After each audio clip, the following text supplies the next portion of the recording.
Hey everyone, and welcome to This Explainer. Okay, so we all know the Bhagavad Gita, right? It's this profoundly revered ancient scripture. But today, we're going to unpack it through a completely different lens. We're looking at it as a deeply relevant, almost surprisingly modern psychological survival guide for today's overwhelmed individual.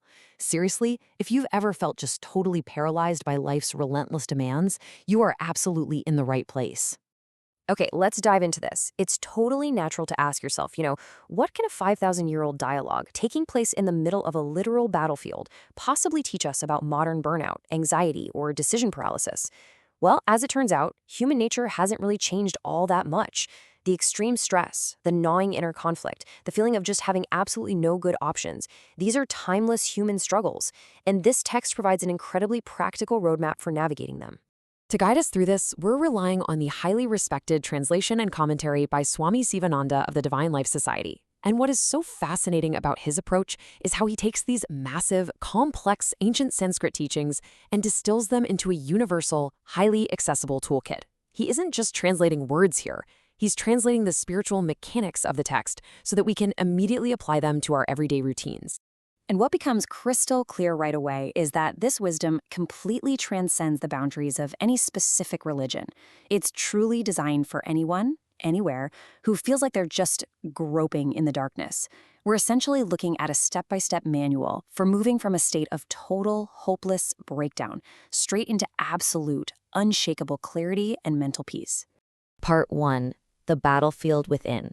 Understanding the Inner Kurukshetra. Let's move along and see how this builds. We have this epic historical setup. There's a fraudulent dice game where the Pandavas lose their entire kingdom, followed by a grueling 13 years of exile. And then Duryodhana's completely arrogant refusal to yield even a needle's point of land. Diplomacy totally fails, and so massive armies gather on the vast plain of Kurukshetra.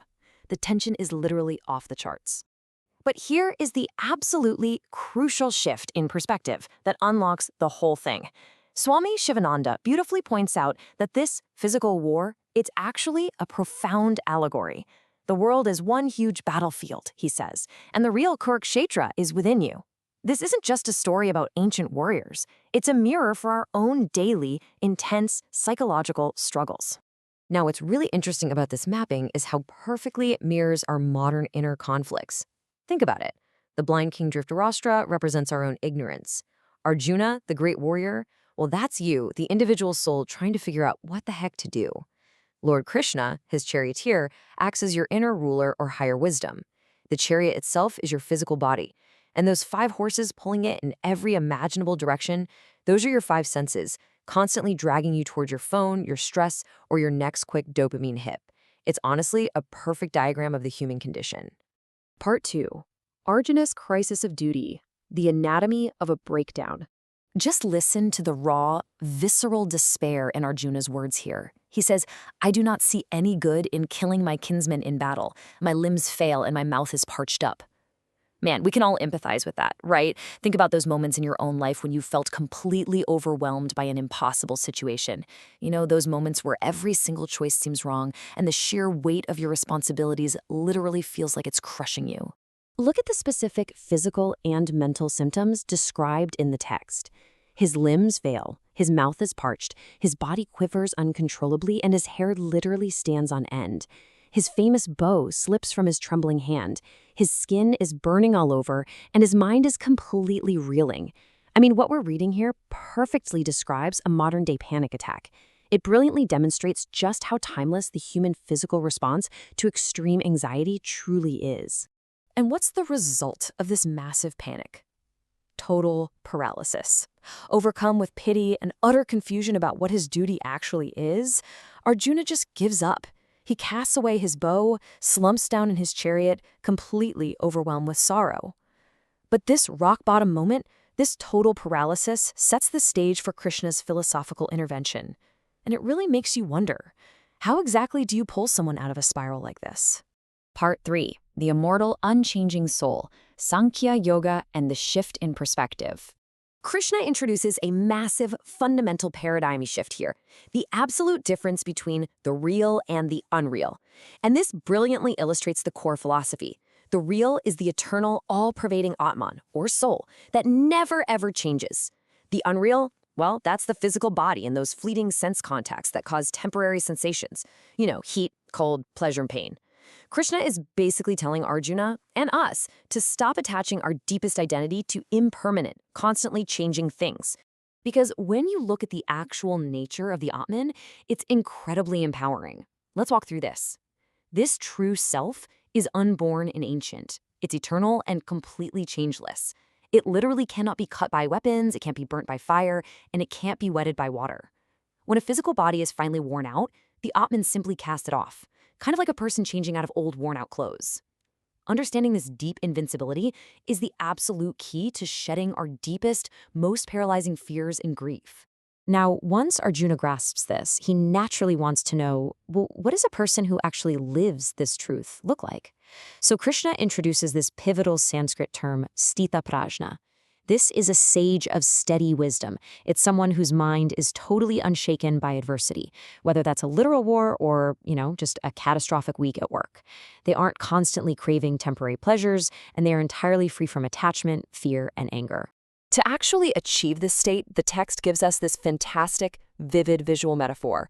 Just like a tortoise securely pulls its limbs right into its shell, the sage securely withdraws their senses from external noise and distractions.